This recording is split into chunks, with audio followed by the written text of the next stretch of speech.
Quero dizer antes de mais nada, como eu costumo, que todo pregador, todo obreiro, ele entende que tudo que ele faz sempre está sobre ele a graça de Deus, Então, o irmão bem disse aqui que a gente gosta de elogiar um ao outro, mas sempre fica naquele campo de amizade ali, a gente entende um ao outro, Mas nós entendemos, irmãos, que não há estrela na igreja, E não há na igreja nenhum ator famoso, Não há nenhum destaque na igreja, senão Cristo Jesus.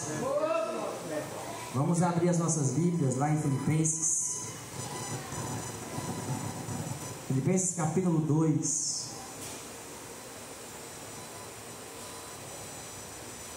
Eu estava ali, irmãos, e Deus mudou a mensagem. Eu ia trazer outra coisa. Deus falava ali comigo poderosamente para me mudar o que eu ia dizer.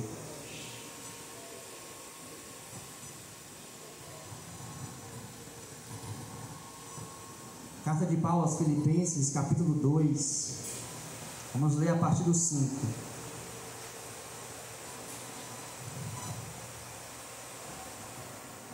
Filipenses 2, a partir do verso 5. Lá no Santa Fé, irmãos, nós temos um lema que diz assim: o culto, ele tem horário para começar, mas para terminar, não tem não. Então, se alguém deixou alguma coisa em casa para fazer, espere com paciência, que até lá o Senhor vai falar o seu coração, vai tocar, E não se preocupe com o horário. Amém? Então vamos ler o texto sagrado. Diz assim, verso 5, Filipenses capítulo 2. De sorte que haja em vós o mesmo sentimento que houve também em Cristo Jesus, e sendo em forma de Deus, não teve por usurpação ser igual a Deus, mas fez a si mesmo de nenhuma reputação, tomando a forma de servo, fazendo-se semelhante aos homens, e achando na forma de homem, humilhou-se a si mesmo, sendo obediente até a morte, e morte de cruz. Por sentarmos.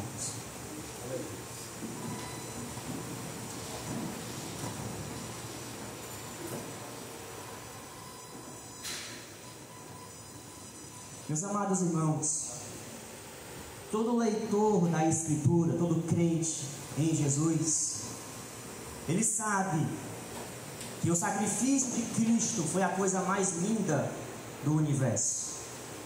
Ele sabe que o sacrifício de Cristo, além de ter sido lindo e esplêndido, carregava em si 3 coisas importantes. O sacrifício de Cristo foi perfeito, foi eficaz e foi suficiente. Todo crente deve saber disso. O sacrifício de Cristo foi perfeito, porque diz a Bíblia que em Cristo não se achou pecado. Mas a Bíblia vai dizer que ele se fez pecado por nós. O sacrifício dele foi perfeito, meus amados irmãos, porque quando João Batista o avista, vindo ao encontro para a água batismal, ele diz: eis o Cordeiro de Deus, que tira o pecado do mundo. E o Cordeiro, nós sabemos, deveria ser perfeito, sem mácula, sem mancha para o sacrifício no Antigo Testamento. Portanto, quando João Batista descreve Cristo como Cordeiro de Deus, ele está dizendo que aquele homem morreria de forma perfeita na cruz do Calvário, porque ele é o Cordeiro de Deus, como diz o próprio João. Portanto, este Cordeiro na cruz morre de forma perfeita, cumprindo toda a lei. Disse Jesus: não cuideis que eu vim revogar a lei, mas eu vim cumpri-la. E quando ele cumpre na cruz do Calvário, dizendo: Pai, em tuas mãos eu entrego o meu espírito. Naquele momento, de forma perfeita, Cristo estava morrendo em nosso lugar. Mas além de ser perfeita, o sacrifício de Cristo também foi eficaz. Eficaz, meus amados irmãos, porque esse sacrifício tem poder de assegurar todo aquele que se achega em rendição.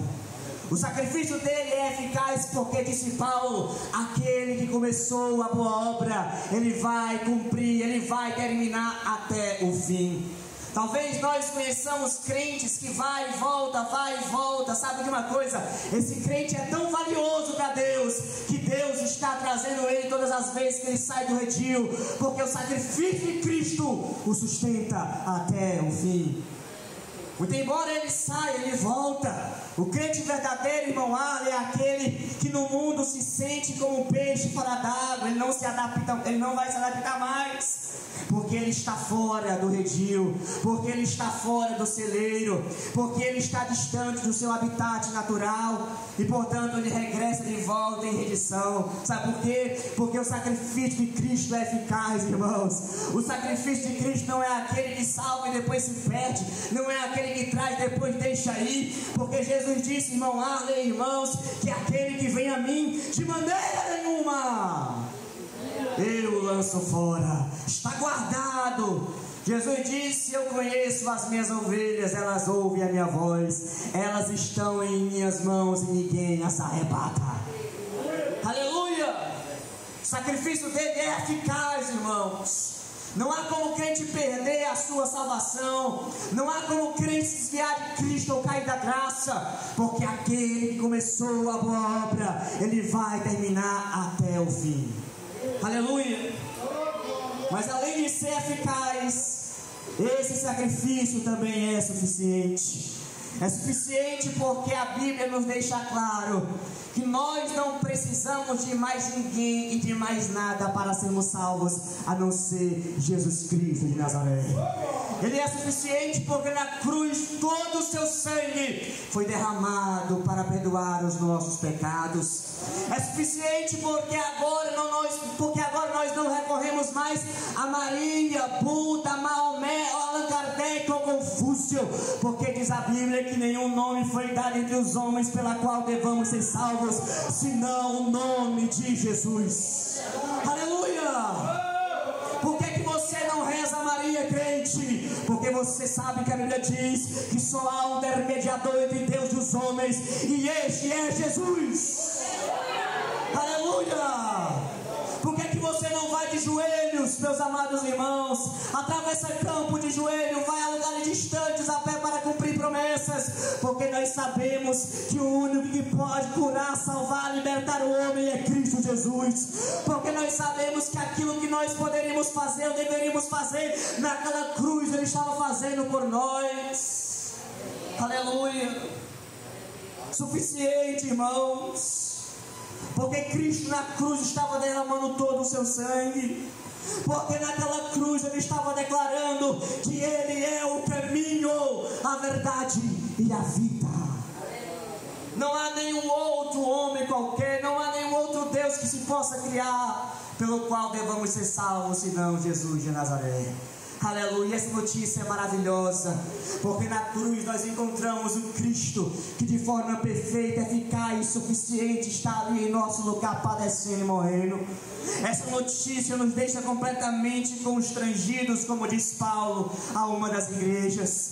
Esse amor nos deixa perplexos, parados, às vezes até mesmo sem palavras, porque só Jesus para fazer uma coisa dessa, irmãos, só Ele. Diz a Bíblia, talvez alguém ousasse morrer por alguém bom, mas quando Ele veio não havia ninguém bom na terra, não havia nenhum justo sequer, todos se extraviaram, estavam distantes da glória de Deus, cada um seguia os seus próprios caminhos e pensamentos de coração. Mas quando Ele estava naquela cruz, Ele estava amando eu e você, mesmo distante, mesmo aquém da sua vontade, o seu amor, Ele estava derramando perfeitamente, eficazmente e suficiente. Aleluia! Que maravilhoso é o sacrifício de Jesus, irmãos. Que coisa maravilhosa é o sacrifício de Cristo. E ao meditarmos neste sacrifício, logo uma lágrima rola no rosto. Aliás, não poderia ser diferente, porque que história de amor poderia nos tocar tanto quanto a história de amor do Cristo? Que história de amor poderia nos tocar tanto, meus amados irmãos? Amor para recordar é fichinha. Aleluia. 5 passos de você é fichinha.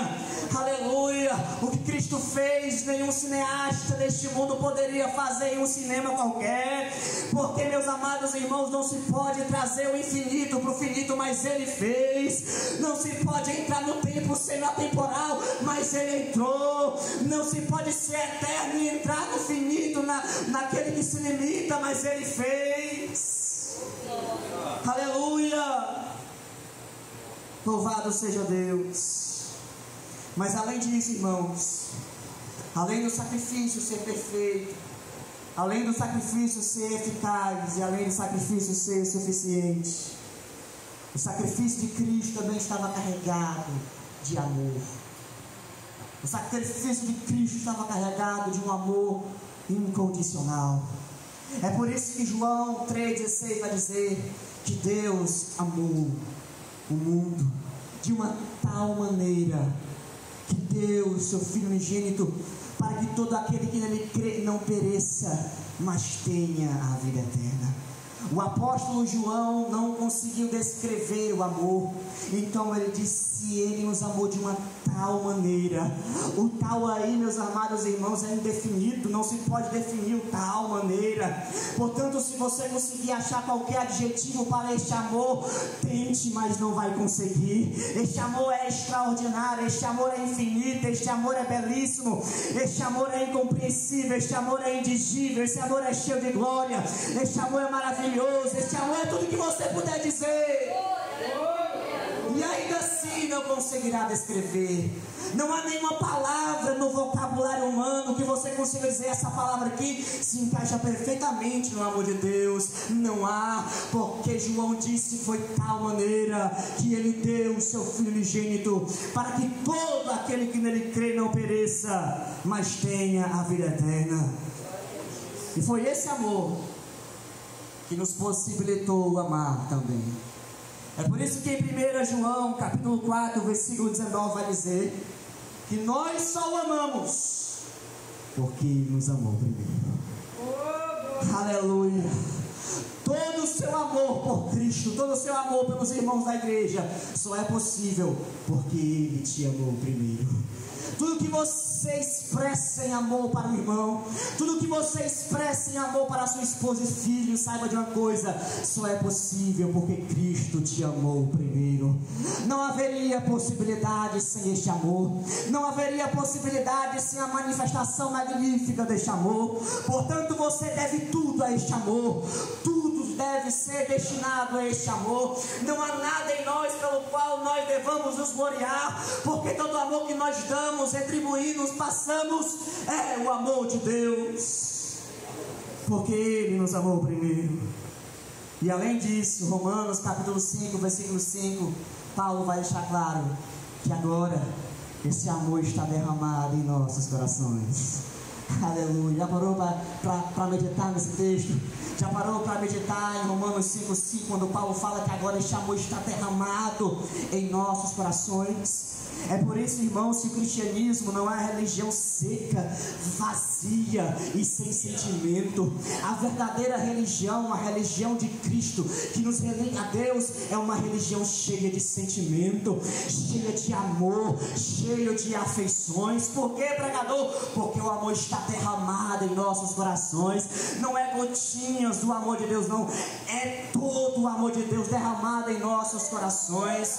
Todas as nossas ações, atitudes, palavras, pensamentos refletem o amor. Por quê, pregador? Porque o nosso coração está cheio do amor, o nosso coração está pleno do amor, o nosso coração está completamente encharcado do amor. E é este amor, meus amados irmãos, que nos constrange, como diz Paulo. Aleluia. Portanto, o Evangelho mostra o amor de Deus. Ao mesmo tempo que o Evangelho me aterroriza, o Evangelho me deixa maravilhado. Ao mesmo tempo que o Evangelho mostra a minha nudez, ela mostra em Cristo o meu vestuário. Ao mesmo tempo que ela mostra o meu pecado e a minha condenação, ela mostra no amor de Cristo salvação e vida eterna em Jesus de Nazaré. A partir do momento que ela me mostra a minha condição caída e perdida, ela me mostra em Cristo o caminho pela qual eu posso trilhar e seguir na minha vida. A partir do momento que ela me mostra mostra o inferno, ela me mostra o céu, onde as ruas são de ouro e os mares de cristal. E a promessa daquele que tem o céu é esta: Jesus disse: eu vou, mas um dia eu voltarei, para que onde eu estiver, estejais vós também. Aleluia! Isso é o Evangelho, irmãos, que mostra a minha condição, que revela a minha pecaminosidade, que revela a minha vida indo a passos largos para o inferno, mas mostra no meio do caminho um homem dizendo: por que choras? Aleluia, aleluia. Na Bíblia, a Bíblia vai narrar a história da viúva de Naim. Essa mulher carregava a única coisa que lhe dava sentido na vida, que era o seu filho, porque o marido já perdera, e ela estava carregando o seu defunto ali, caminhando para enterrá-lo. E agora imagine o coração daquela mulher. E no caminho, meus amados irmãos, imagine aquela mulher cercada de pessoas que diziam: vai dar tudo certo. Pessoas que diziam: você vai conseguir. Pessoas que diziam: eu estou aqui do seu lado. Pessoas que diziam: vai passar. Mas não podiam resolver de fato o problema daquela mulher, que era o seu filho que estava naquele caixão. Mas, meus amados irmãos, no meio do caminho aparece um homem chamado Jesus. E a primeira palavra que Jesus diz àquela mulher não é: vai dar tudo certo, não é: eu estou aqui, vai ficar tudo bem, mas é: porque choras. Imagine Jesus dizendo isso para uma mulher que estava carregando o seu filho naquele momento. Imagine Jesus dizendo uma coisa tão incoerente, talvez, para uma mulher que estava completamente triste, meus amados irmãos. Mas naquele momento, meus irmãos, estava Jesus, estava a morte mesmo encontrando com a vida, que é Jesus. E Jesus, naquele momento, tomado de íntima compaixão pela mulher, diz ao menino: menino, levanta-te. Jesus deu àquela mulher o que ninguém mais poderia dar a ela, que era o seu filho de volta. Pois bem, Jesus pode nos dar aquilo que nenhum homem pode nos dar: salvação eterna. Jesus é aquele que nos dá aquilo que nenhum homem pode dar. Aquela mulher estava cercada de amigos, de pessoas que diziam: vai ficar tudo bem, vai dar tudo certo, eu estou aqui, meus pêsames, mas não podiam dar a ela o que ela precisava: o filho de volta. Pois bem, meus amados irmãos, Jesus também é assim na nossa vida. Ele nos encontrou no caminho, e no caminho Ele disse: o que queres que eu te faça? E nós dizemos: eu quero me livrar do meu pecado, eu quero deixar de beber, eu quero deixar de mentir, eu quero parar, meu Pai amado, de adulterar, eu quero sair dessa vida das drogas, eu quero voltar a andar, eu quero voltar a ver. Jesus, com a palavra poderosa, diz: então vê, então vai, a tua fé te salvou, então levanta-te, toma o teu leito e anda. O amor de Jesus é poderoso para perdoar os nossos pecados, para curar as nossas enfermidades e para nos levar para o céu. Aleluia!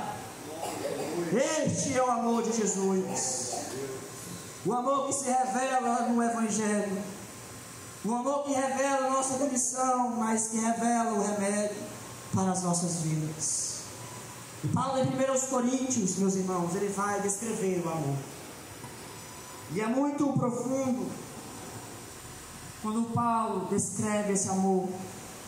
E ao lermos todo o capítulo 13 de 1 Coríntios, nós ficamos completamente tocados com tudo que Paulo fala no capítulo 13. Mas tem um versículo que talvez resuma tudo aquilo que Paulo queria dizer sobre o amor.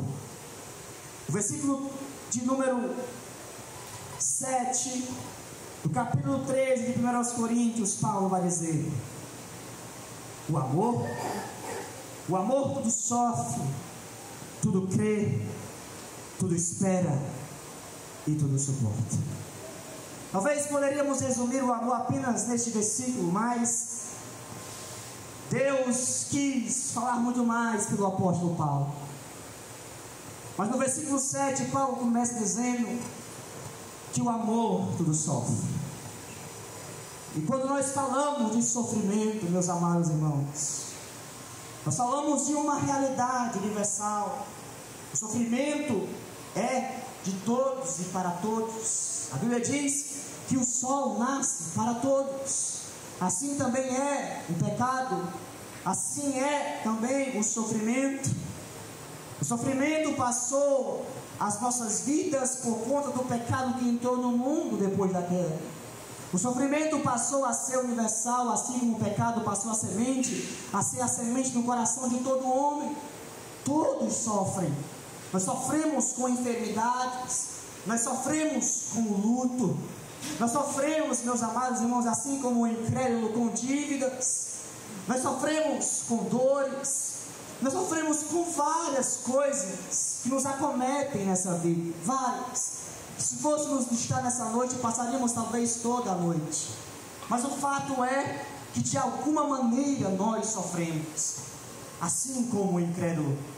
Mas, meus amados irmãos, existe um tipo de sofrimento pela qual o mundo não pode sentir, porque o mundo não conhece, mas nós conhecemos. E esse sofrimento diz respeito ao amor pelas almas. Aquilo que Cristo faz na cruz, carregando todo o nosso sofrimento, que deveria ser nosso, mas Ele carrega na cruz, foi feito tão somente por amor. Não havia nada em nós pelo qual Ele olhasse, desejasse, quisesse, mas toda a sua atitude na cruz, inclusive carregar o nosso sofrimento, Ele fez por amor, tão somente por amor. Portanto, o mundo não sabe o que é sofrer com o amor de Cristo. O mundo não sabe o que é sentir o peso pelas almas que se perdem nas drogas. O mundo não sabe o que é sentir a dor de alguém que está escravizado pela bebida alcoólica. O mundo não sabe sentir a mesma dor que Cristo sentiu, porque eles não têm esse amor, porque não foram agraciados com esse amor derramado em seus corações. A diferença do nosso sofrimento para o mundo é somente essa: é que nós sentimos como Deus sente o sofrimento pelas almas. Nós sofremos pelos alcoólatras, ou deveríamos pelo menos sofrer.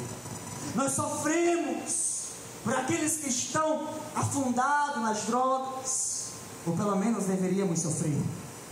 Nós sentimos grandes dores de parto, como diz o apóstolo, por aqueles que estão perdidos lá fora, irmão, ou pelo menos deveríamos sentir.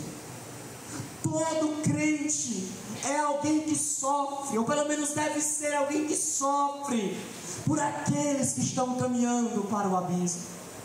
Se verdadeiramente o amor de Deus está derramado aqui e aí no teu coração, certamente nós somos sofredores, porque sofremos por aqueles que estão indo ao abismo. A Bíblia diz que todos os dias Ló afligia sua alma por aquilo que ele via e ouvia em Sodoma e Gomorra.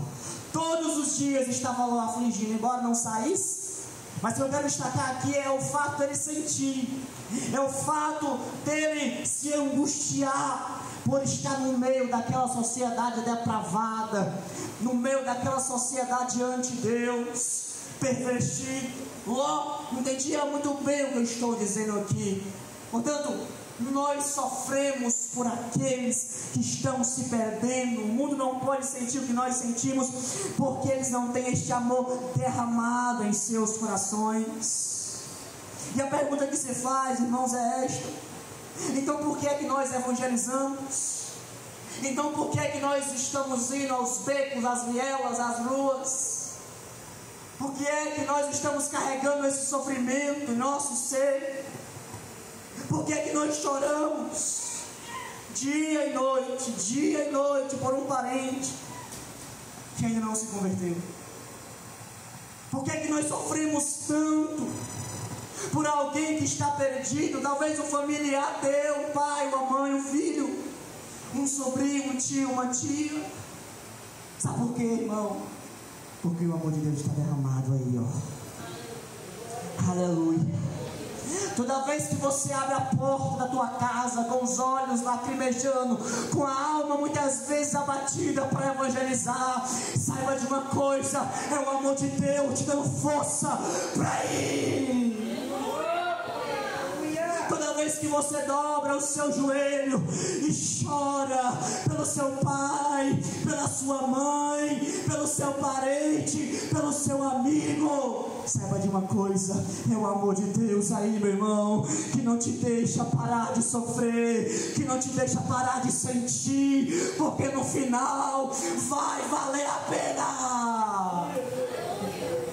Aleluia. A Bíblia diz lá em Isaías que ele se alegrará pelo fruto do seu trabalho, irmão. Aleluia. Sabe o que é isso, irmão? Tudo aquilo que Jesus passou naquela cruz, no dia do arrebatamento, quando ele contar a igreja nos ais, ele vai dizer: cumpre-se a profecia de Isaías.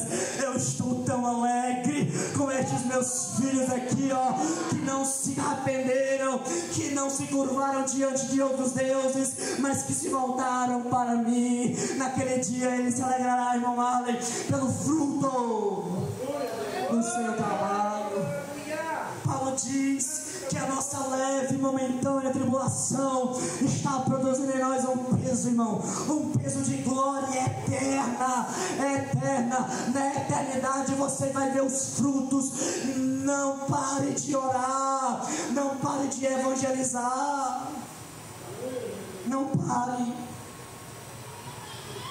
pare de sentir a dor de parto pelo seu pai, pela sua mãe, porque todo esse sofrimento que você carrega em si, Cristo já carregou por ti na cruz. Toda essa angústia, todo esse desespero já estava sobre ele no Getsemane. Toda essa dúvida ele já sanou na cruz do Calvário, como disse, quando disse: Pai, está consumado. Aleluia, aleluia. Meus amados irmãos, não há nenhuma soma de sofrimento que nos tira deste amor.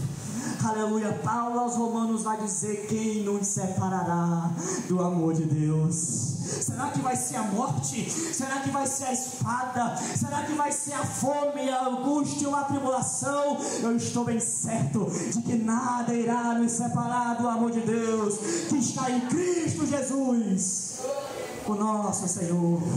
Aleluia. Não há nada, meu irmão, que deva te fazer parar. Portanto, se você é alguém que está querendo parar aqui nessa noite, eu digo: não pare, você vai chegar.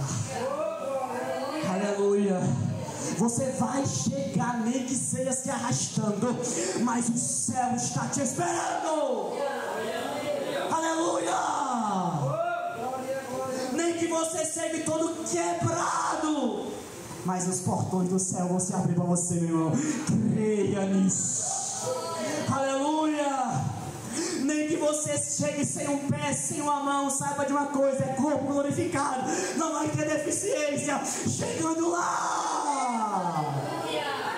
Aleluia. Aleluia. O que é que vai te separar, meu irmão? O que é que está te incomodando? O que é que está querendo fazer com que você pare? Sai dessa. Aleluia. Porque o amor tudo sofre. O amor de Deus está em você, está em mim. O que vai te separar? O que vai me separar? Me diga, pelo amor de Jesus amado.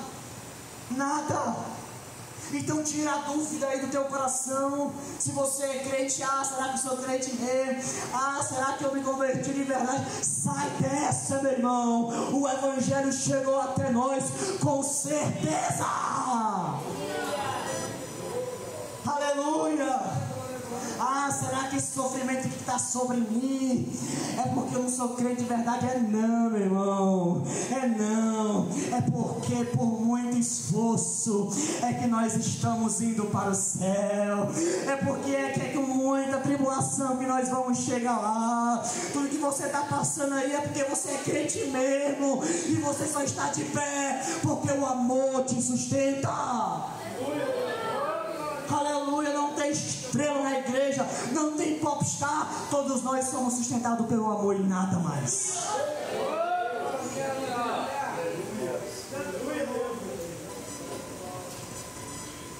Aleluia. Aleluia. Mas o texto continua. O texto diz que o amor tudo crê. Que palavra. Nós usamos muito a palavra crer quando vamos evangelizar. Você precisa crer em Jesus. Você precisa crer no Evangelho. Você precisa crer na mensagem. Você precisa crer, crer e crer. A palavra crer é a mesma coisa da palavra fé. Tem um texto lá em Hebreus, no capítulo 11. Veja, Hebreus 11, capítulo de número 6, diz assim, Hebreus 11, 6. Ora, sem fé é impossível agradar-lhe, porque é necessário que aquele que se aproxima de Deus creia que Ele existe e que é galardoador do que os buscam. Veja que a Bíblia está dizendo que a condição para todo aquele que queira se achegar até Deus é a fé, é o crer. Todo aquele que deseja se aproximar de Deus, primeiro precisa crer que Ele existe, tem que ter fé. Aquele que deseja se aproximar, aquele que deseja se achegar, precisa crer em Deus. O mundo, meus amados irmãos, não crê. O mundo não crê porque o mundo não se aproxima de Deus. Ora, o texto diz que a condição para aquele que se aproxima é crer. O motivo do mundo não crer é porque o mundo não se aproxima, o mundo se distancia de Deus. O mundo está caminhando ao contrário de Deus, na contramão de Deus. É por isso que não há fé no mundo. É por isso que não há fé nos corações das pessoas. É por isso que é a palavra que gera fé.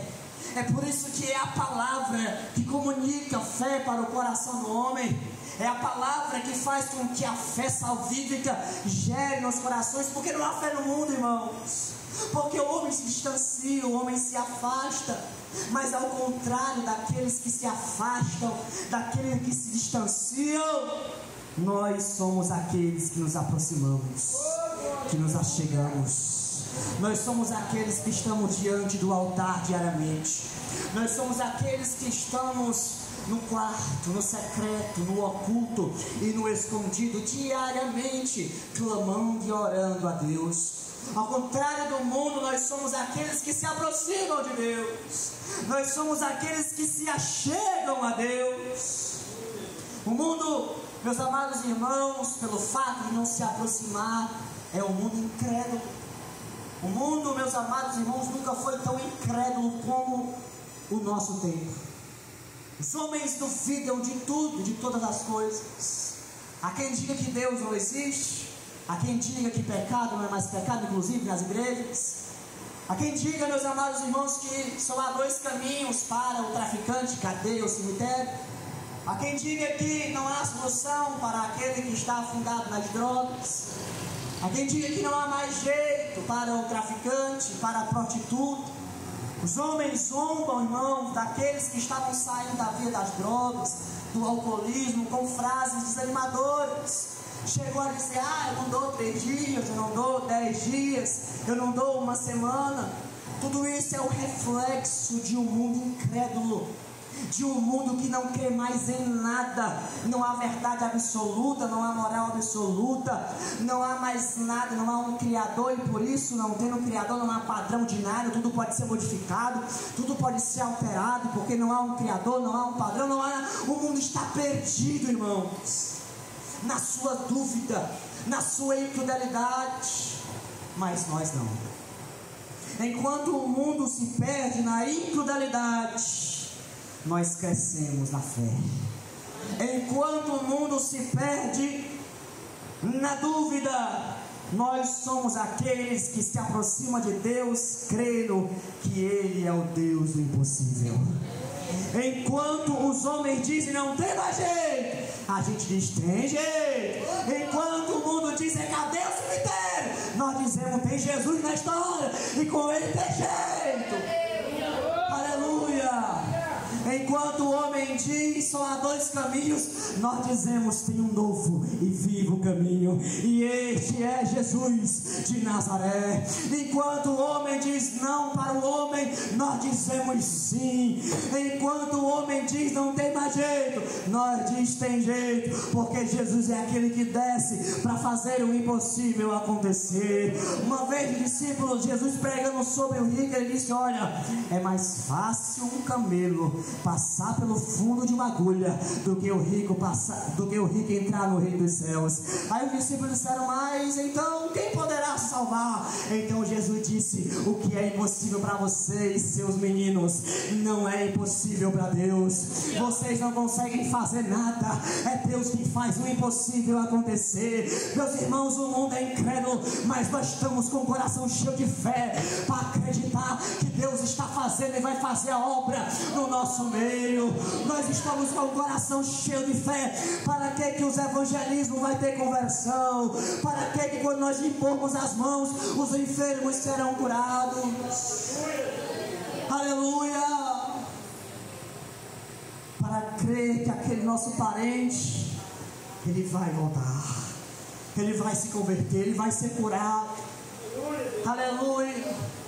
Meu irmão, a fé, ela é crucial para a salvação, mas a fé também se torna crucial para a vida cristã como um todo, porque a fé, ela não está apenas no início da conversão, quando a palavra é comunicada e se gera fé, mas a fé nos acompanha em toda a nossa jornada.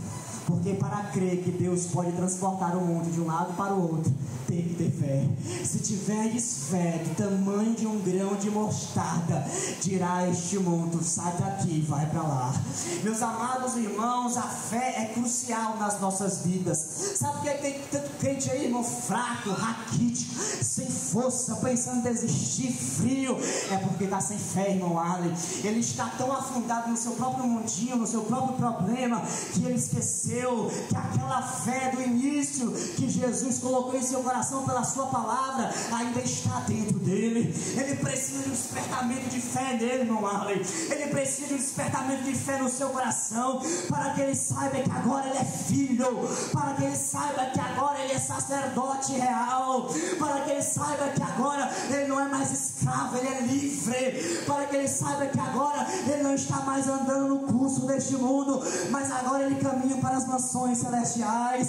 Ele precisa ser despertado em fé para que ele perceba que é Cristo.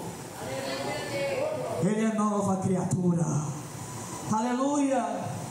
A obra de Deus, irmãos, será conhecida, e é conhecida pela fé no Deus do extraordinário.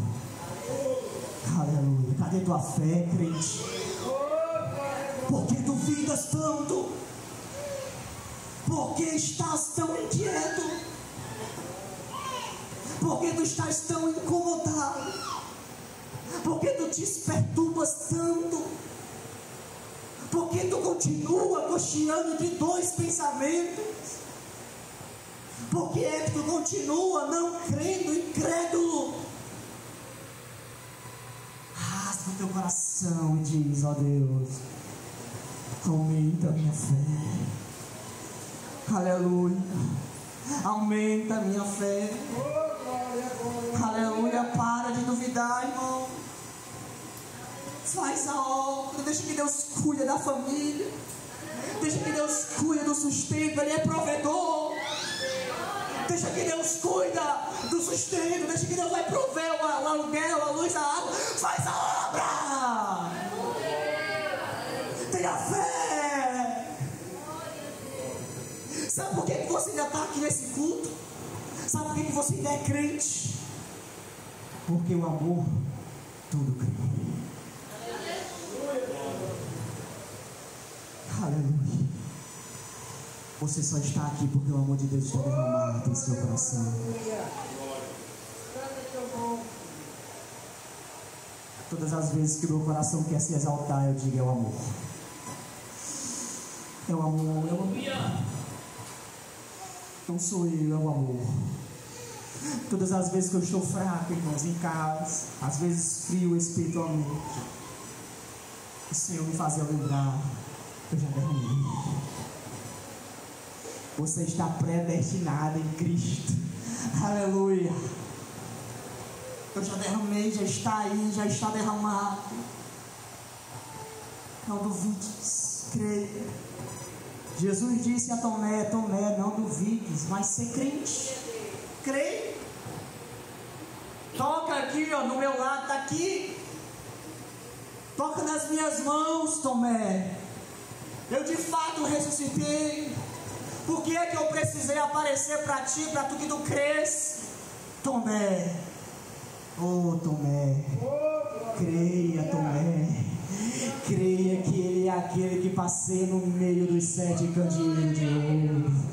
Aleluia.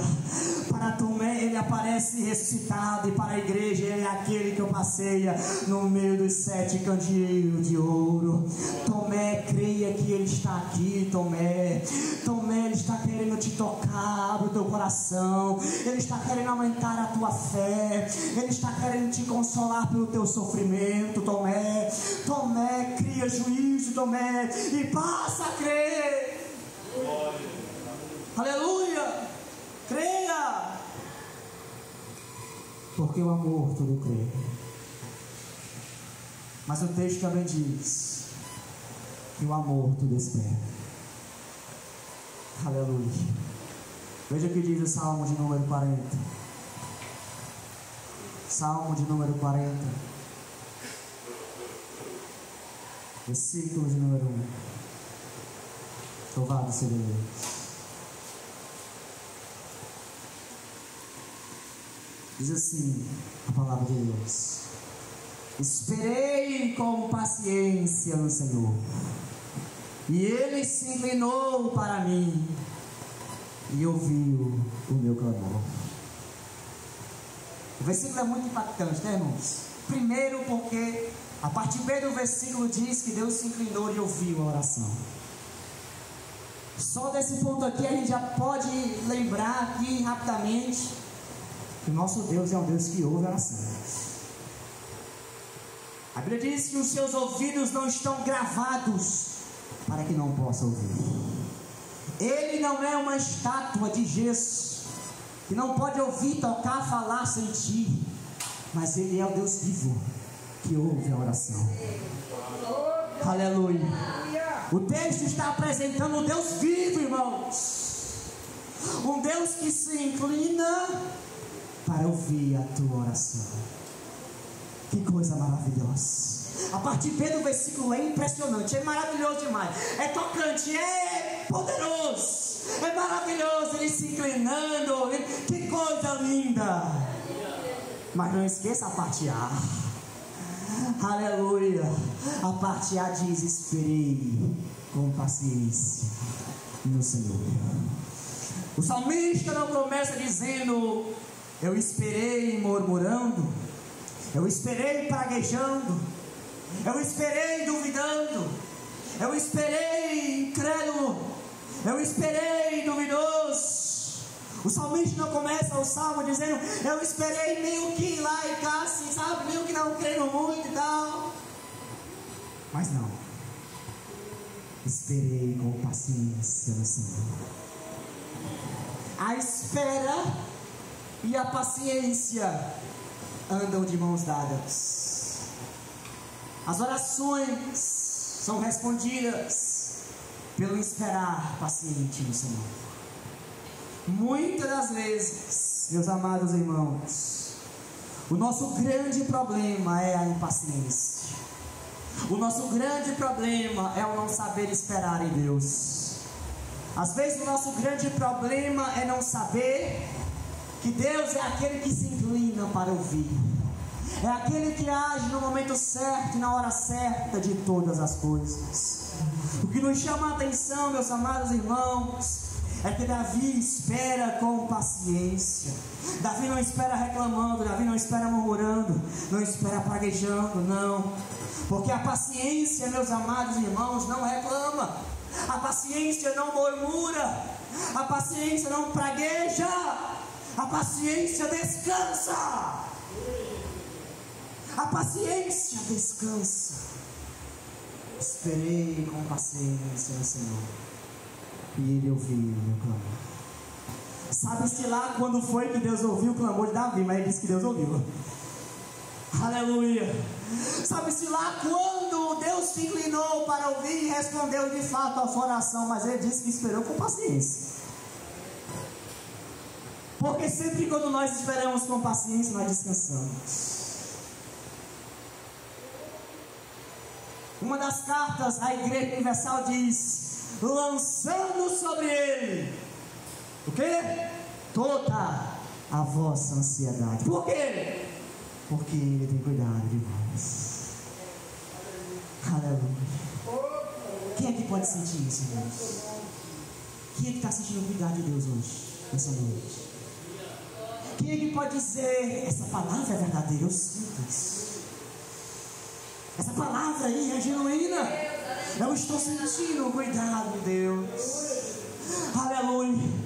Eu disse uma vez e repito: teologia teorizada é uma coisa, teologia prática é completamente diferente. Nós aprendemos que Deus cuida na teologia, no estudo de Deus. Mas você tem sentido isso? Você tem sentido o cuidado de Deus, meu irmão? Você tem sentido o afago do Deus vivo? Você tem sentido Ele colocando você no seu colo? Você tem sentido Ele ouvir a sua oração? Você tem visto Ele responder às suas lágrimas? Você tem visto Ele usar você pelas suas mãos e pela sua boca? Aleluia! Aleluia! Missões envolvem paciência pelo resultado. A palavra é comparada com uma semente que é plantada nos corações. Vamos lá. A palavra, diz a Bíblia, é uma semente que é lançada no coração. E todos nós sabemos, nós não precisamos ser agricultor para saber disso, que toda semente ela tem o seu tempo de crescimento. Toda semente ela passa pelo processo de crescimento. A palavra de Deus, diz a Bíblia, é como uma semente que é lançada no coração dos homens. E toda semente tem o seu processo de espera. A espera pelo crescimento, a espera pelos seus frutos. Veja, por exemplo, o que diz o Salmo de número 126. Salmo de 126. Diz assim a palavra de Deus, 126, capítulo 5. Os que semeiam em lágrimas cegarão com alegria. O que leva a preciosa semente, andando e chorando, voltará, sem dúvida, com alegria, trazendo consigo os seus molhos. Veja que a Bíblia classifica aquele que está levando a semente como alguém que está chorando.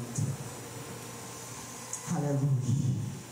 É alguém que está com a semente enxergando uma terra árida, seca, mas ainda assim lança a semente e ele está chorando. Porque racionalmente falando, ele sabe que em terra seca e fértil não há como dar crescimento. Ele sabe que muitas das situações parecem ser irreversíveis, mas ele está ali carregando, irmão Tomás, a semente lançando, chorando, chorando e chorando. Mas a Bíblia diz que este mesmo alguém está levando a semente, jogando a semente, que está chorando, ele voltará. E como? Chorando ainda não. Ele voltará com alegria. Aleluia. Meus amados irmãos, existe uma ligação muito forte com o amor, tu espera, com o Salmo 126. Porque, meus amados irmãos, não há como crer em Deus com um coração turbado. Não há como acreditar nas maravilhas de Deus, no Deus do extraordinário, com um coração inquieto e incrédulo. É por isso que nós precisamos crer. É por isso que nós precisamos esperar com paciência. É por isso que nós devemos sofrer, sabendo que Ele é aquele que está no meio do sofrimento.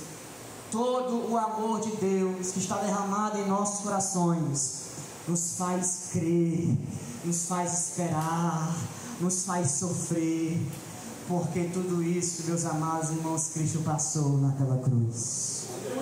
Você que está aqui nessa noite, que veio a este lugar, eu não sei qual é a sua situação, eu não sei como é que está na sua casa, eu não sei como é que está a tua vida, eu não sei como é que está a tua mente, eu não sei qual é a dúvida que permeia o teu interior, mas eu quero te dizer que o amor, ele resolve tudo. O amor de Deus resolve todo o dilema no coração do homem. O amor de Deus é aquilo que te faz andar, chorar, plantar, mas ao mesmo tempo te faz acreditar que uma hora ou outra você vai voltar com alegria, aleluia. É aquele que no meio da tempestade te faz enxergar um Deus que diz: aquieta-te, vento, e aquieta-te, mar. O amor de Deus nos faz enxergar no vale, meus amados irmãos, um oceano de águas. O amor de Deus é aquele que nos faz enxergar no meio diante do mar vermelho, um Deus que pode abrir o mar. Aleluia! O amor de Deus está derramado em nossos corações, e é por isso que nós devemos ir, e é por isso que nós devemos crer, e é por isso que nós devemos esperar, e é por isso que nós devemos sofrer, crer, esperar, meus amados irmãos, suportar. Tudo isso é possível pelo amor. E se o amor está derramado aí, eu quero te dizer uma coisa: você vai conseguir. Vamos ficar de pé nessa noite. Aleluia. Queria convidar aqui em novo Nilson.